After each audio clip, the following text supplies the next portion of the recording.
पर्यवेक्षक भरती 2024 या पदभरतीसाठी शासनाने 520 जागांसाठी शासन निर्णय म्हणजे GR हा निर्गमित केला आहे।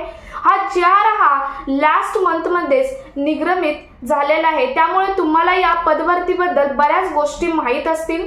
मित्रांनो, 13,011 ज्या मिनी अंगणवाड्या होत्या त्या मिनी अंगणवाड्यांचे श्रेणीवर्धन केले आहे मोठ्या अंगणवाड्यांमध्ये म्हणजे सुपर अंगणवाड्यांमध्ये, हेही तुम्हाला माहित असेल। आणि याच अंगणवाड्यांसाठी प्रति 25 केंद्रांसाठी म्हणजे प्रति 25 जे अंगणवाडी केंद्र आहेत त्याच्यामध्ये एक ही पर्यवेक्षक भरती ही करण्यात येणार आहे। अशा 520 जागा काढण्यात आल्या आहेत। सो मित्रांनो, तरीही बऱ्याच जणांना आणखी काही प्रश्न आहेत। बऱ्याच जणांचे प्रश्न आहेत की ही भरती पदभरती आहे ती कधी होणार, किंवा याचा परीक्षेचा पॅटर्न कसा असणार आहे, किंवा अंतर्गत जी पदभरती आहे त्यांच्यासाठी वयाची अट काय असणार आहे, सरळ सेवेसाठी वयाची अट काय असणार आहे, किंवा पेपर जो असणार आहे तो किती मार्क्सचा असणार आहे, या सर्व प्रश्नांच्या उत्तरांचे निरसन आपण आजच्या व्हिडिओमधून करणार आहोत। सो व्हिडिओ स्किप न करता नक्की शेवटपर्यंत बघा आणि अजूनही आपल्या चॅनलवर नवीन असाल तर अशाच नवनवीन अपडेट्ससाठी आत्ताच आपलं चॅनल सबस्क्राइब करायला मात्र विसरू नका। त्याचबरोबर शेजारील बेल आयकॉन प्रेस करून ऑल नोटिफिकेशन ऑन करून ठेवा, म्हणजे यापुढील नवनवीन अपडेट तुमच्यापर्यंत रेग्युलर पोहोचत राहतील। सो मित्रांनो, थोडक्यात हा GR कशाबाबत होता तर एकात्मिक बाल विकास सेवा योजनेमधील राज्यातील सर्व 13,011 मिनी अंगणवाड्या केंद्राचे अंगणवाडी केंद्रांमध्ये श्रेणीवर्धन करण्यास मान्यता देण्याबाबत असा हा GR थोडक्यात होता। आता तुम्हाला GR माहीतच असेल, पण मी थोडक्यात GR सांगते आणि पुढे मग तुमच्या सर्व प्रश्नांची उत्तरे देते।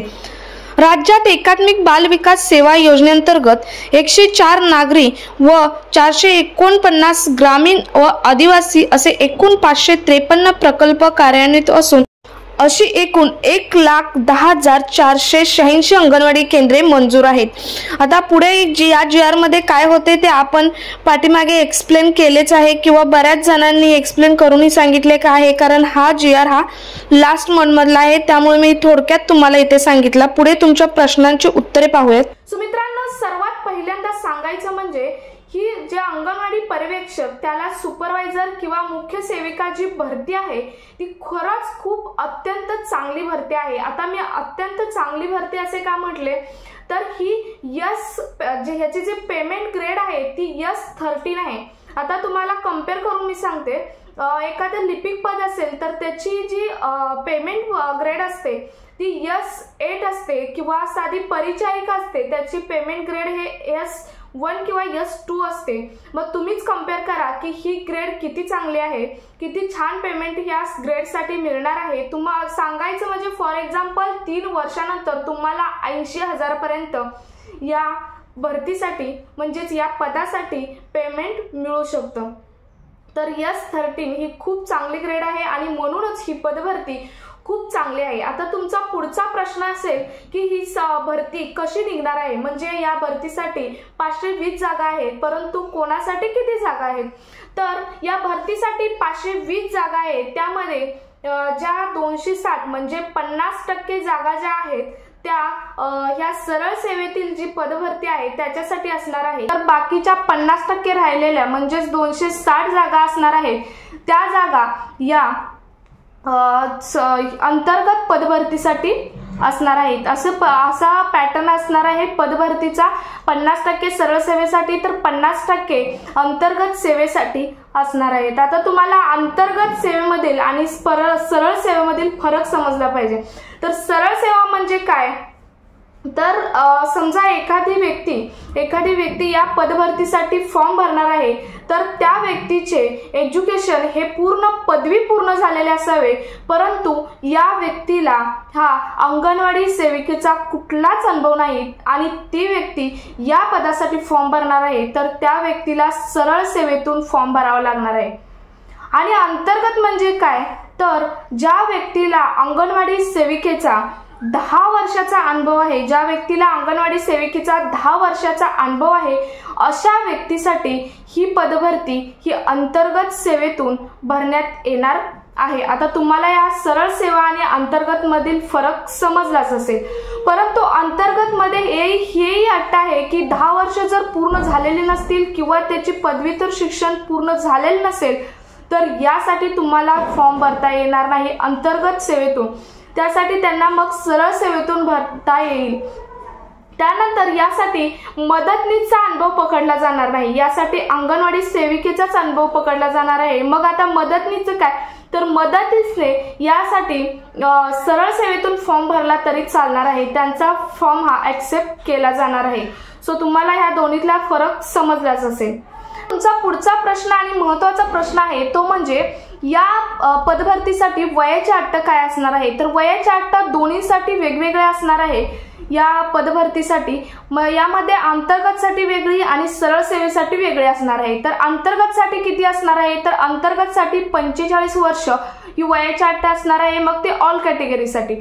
आणि सरळ सेवेसाठी असणार आहे ती ओपन साठी 38 आणि जे ह्या आहेत जे अदर कास्टचे म्हणजे मागासवर्गीय वगैरे कोणतेही आहेत त्यासाठी ही 43 ही वयाची अट असणार आहे, तरच या पदासाठी तुम्हाला फॉर्म हा भरता येणार आहे। ही झाली वयाची अट। पदभरतीसाठी जी परीक्षा पॅटर्न असणार आहे, जो परीक्षा पॅटर्न असणार आहे तो कसा असणार आहे, तर या पदभरतीसाठी परीक्षा पॅटर्न असणार आहे तो म्हणजे सरळ सेवेसाठी 200 मार्क्सची परीक्षा असणार आहे। त्यामध्ये 100 प्रश्न असणार आहे, 2 मार्क्सला 1 प्रश्न असणार आहे, अशी 200 मार्क्सची परीक्षा असणार आहे।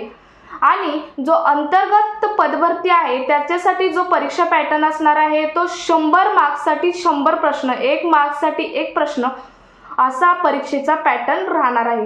आता यात थोडक्यात कंपेअर करायचं म्हणजे काय, तर जी अंतर्गत पदभरती आहे ती सरळ सेवेच्या पदभरतीपेक्षा त्याची तांत्रिक जी काठिण्य पातळी आहे ती जरा कमी असणार आहे। हा यातील सर्वात मोठा फरक असणार आहे परीक्षेच्या पॅटर्न मध्ये। तर तुम्हाला समजलं असेल थोडक्यात परीक्षेचा पॅटर्न यासाठी कसा असेल। सो अजूनही तुम्ही अभ्यास केला नसेल तर अभ्यास करा आणि या पदभरतीसाठी लवकरच फॉर्म सुटणार आहेत। आता तुमचा पुढचा प्रश्न यावरून असेल की कधी जाहिरात सुटणार आहे, तर या पदभरतीसाठी जाहिरात ही सरकार हे अंगणवाडी पर्यवेक्षक 2024 जी पदभरती 520 जागांसाठी काढलेला GR आहे तो GR लास्ट मंथ मध्ये त्यांनी निर्गमित केला आहे आणि अजूनही फॉर्म त्यांनी सोडलेले आहे। सो मार्च पर्यंत नक्की फॉर्म सुटणार, कारण याचं महत्त्वाचं कारण आहे मार्च मध्ये आचारसंहिता लागणार आहे आणि आचारसंहिता लागल्यामुळे त्यांना सारा कंट्रोल करणं खूप अवघड होणार आहे सरकारला आणि त्यांना मेन मतदानांची गरज आहे, मतांची खूप गरज आहे। त्यामुळे ते काहीही करून मार्च मध्ये या पदभरतीची ही भरती सुरू करणार, फॉर्म हे सोडणार आहे। सो अजूनही तुम्ही अभ्यास केला नसेल तर अभ्यास करा, नक्की मार्च मध्ये ही पदभरती ही सुरू होणार आहे।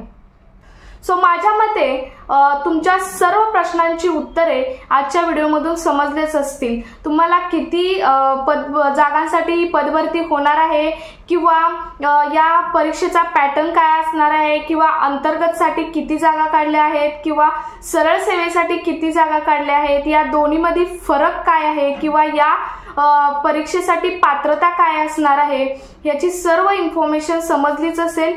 यानंतर या पदभरतीसाठी डॉक्युमेंट्स कोणकोणती लागणार आहेत, तर पहिलं म्हणजे Aadhaar card, ration card, caste certificate म्हणजे जातीचा दाखला, तसेच इन्कम सर्टिफिकेट म्हणजेच उत्पन्नाचा दाखला, तसेच रहिवासी दाखला, तसेच 10वी किंवा 12वीचं मार्कलिस्ट आणि स्वतःचा ईमेल ID।